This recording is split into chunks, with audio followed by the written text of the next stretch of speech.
Okay, so here's kind of what happens when you start to grow a gym. All right.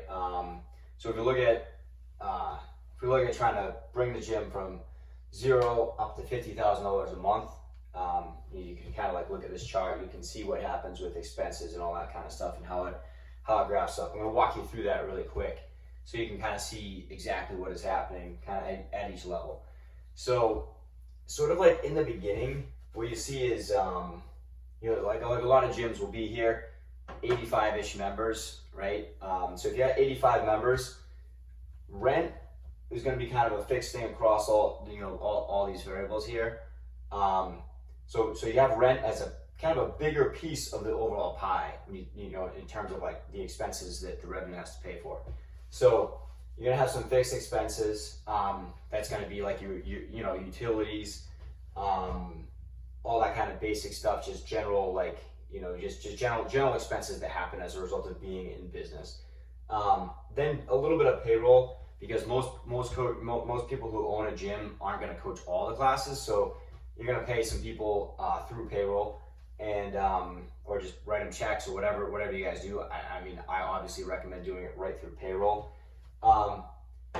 And then you're gonna take your coaching income, right? So your coaching income is gonna represent a little bit, and this is what we typically see. A lot of gym owners are in this kind of range where you're taking home maybe up to like about a third, a little bit more than a third of the revenue that's coming in. You're able to actually keep it because the rest is going to expenses.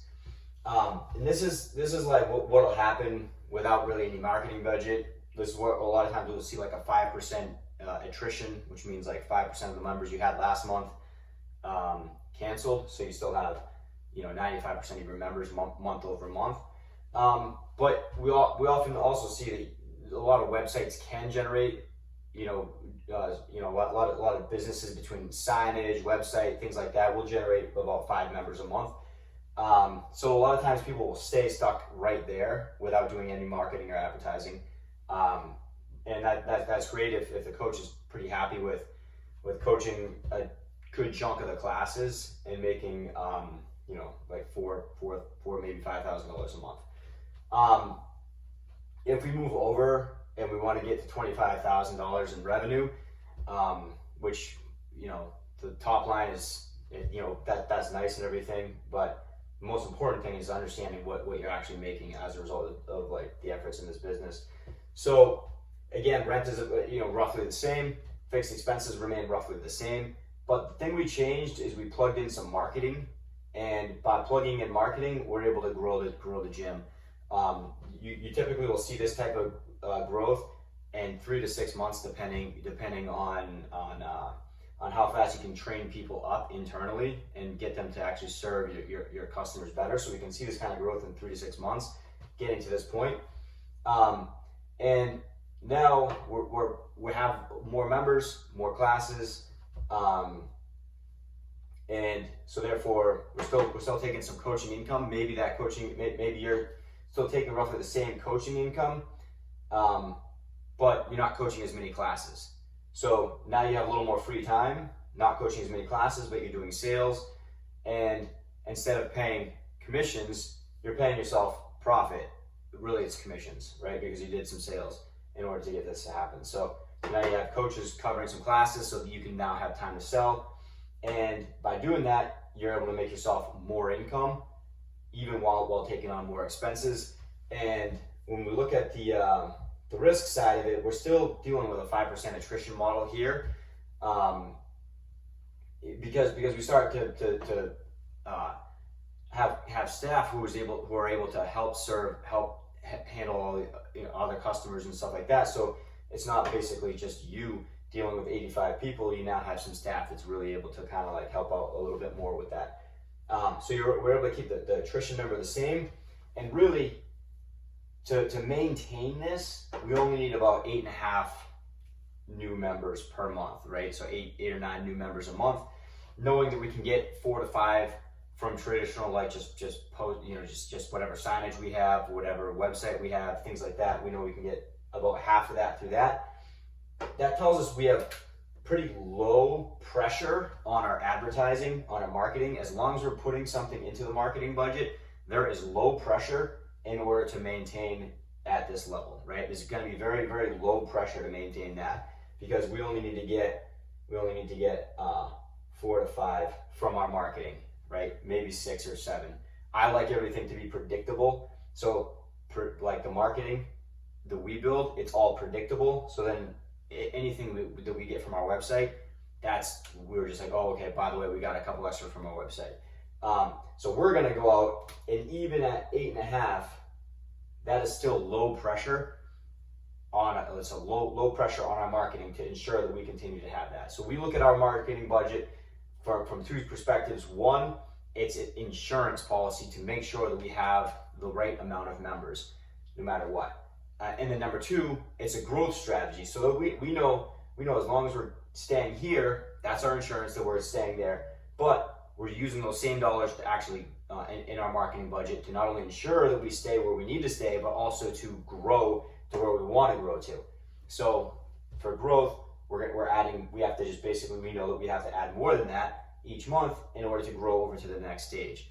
So as we grow over to this next stage, we get into where I believe the gym sweet spot is here at about 235 members. So when we walk through this, we see the rent doesn't need to change. We're able to serve 235 members in the same space. We can serve 85 members. Most of the size of the spaces, we're talking 4,000 to 5,000, 3,500 square feet. You can get away with this, but I would say 4,000 to 5,000 is going to be the sweet spot. And so what's going to happen here though is instead of paying our coaches hourly, we're switching to paying a couple of people full time. And we have this set up as a team, right? So these guys are like a partnership, and they do 2 different things that are very, very important. They each have 2 roles, but they work together in accomplishing what they need to accomplish. One of them is more operational oriented, and the other is sales oriented. So we need operations and sales as 2 functions of these people. In addition to that, they each need to be able to coach. So they're taking a brunt of all the coaching classes, and one of them's the ops person. That ops person is taking care of the members, making them all feel good and making them happy and everything else. And the salesperson, its primary focus is on just acquiring new customers every month, and they're paid accordingly, right? So they get bonuses based on revenue of the company, but they're also bonused, and they also pay commissions on sales. So they work as a tandem, they work as a team, and when they work as a team, they feel like they have skin in the game because they get bonuses. They feel like they have even more skin in the game. They're advocates for your company, and they're going to keep things intact. That allows the business owner to make profit instead of income, right? When you make profit instead of income, that means the profit is like what you're getting from putting in 0 time into the business, right? And so for our gym, I run a team meeting once a week. That's what goes into it, right? Once a week, an hour a week, I run a team meeting, and that's all that I do, right? I go there. I love a lot of the members. They're really nice people. I've never coached any of them. I've never coached anybody, but I go there because I get along with a lot of people, and it's a great environment. And I get a great workout. But what I'm making is profit, right? So from that gym, I'm making profit. And that's where you want to be. And you can get there with 235 people. Now, if we're looking at this, in order to maintain that, we need 17 people per month. Again, when it comes to pressure on marketing, this does, we're not going to call that low pressure, but this is moderate pressure, right?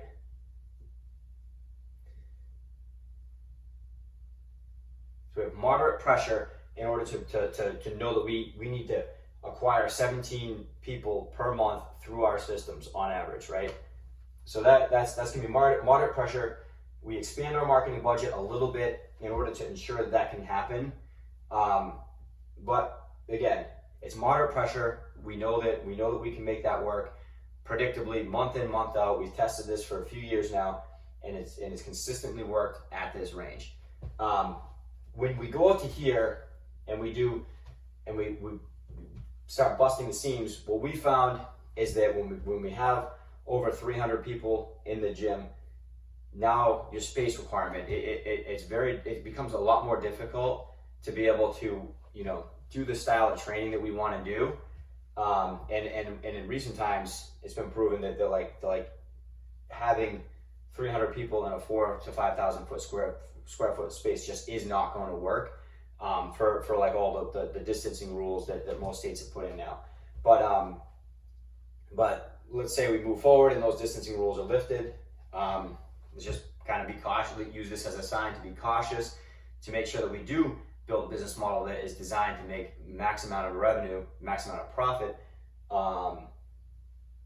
and still be able to function if something like this does come up again. So that aside, to maintain this though, we'd have to have a bigger space, right? So we'd have to have a bigger space, pay more rent. We could assume that we maintain the same rent. We'll cover that in the when we get up to the top by profit. But the pressure though to maintain 335 people, what we tend to have is attrition does go up, our drop rate does go up. So while drop rate can remain relatively same across the board here because we're able to implement certain systems and processes, here the community though all of a sudden becomes too big. So you start to lose that small town feel, and as a result of that, you start to have an increase in attrition. It's nothing crazy, but over here we're able to maintain small town feel across the board, and still maintain about a 5% attrition. Our gym actually does lower than 5% in this range here, so we're closer to 3% on ours, but we use 5% as a variable. So if we're gonna replace 8% of 335 people, that's 27 people per month that we have to replace. We now have high pressure. We have high pressure on our marketing, and it's important to understand when we're marketing, like each gym, depending on the location, the geography, or whatever, we have anywhere from if we're in a city, it's a really small radius. If we're in a a place, like let's just use Texas as an example, in the middle, or like somewhere outskirts, not in a city, urban, rural area, right? You expand that. People are willing to drive further, and there are less traffic lights, less traffic, people will drive further. That said, there's going to be a certain radius that we're going to be able to have, and there are only going to be a certain amount of people within that radius that we can even market to. So what happens though is if we have to get 27 members every single month, we start to have a business that can become a little bit less stable. At the same time, so we have high pressure on marketing. This is where I think a lot of gyms really fail, is they grow to this size, they do another equipment lease, now they buy more equipment, now their fixed expenses go up, their rent goes up because they got new space, because they're like, oh my God, we're growing, we're doing great, so we got a bigger space, more expenses because you had to fill that space with more equipment.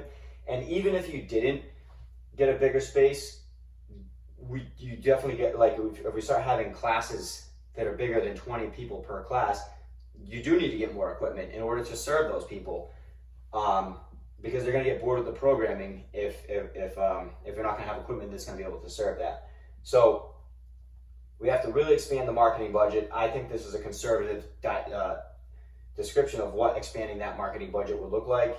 It'd probably have to expand even bigger than that, and payroll would have to expand as well, because now we're serving more people. We have to have more staff in order to serve that. So if the and this is oftentimes where the owner ends up jumping back in to fill one of these. What you need really at this point is 3 full-time salary people.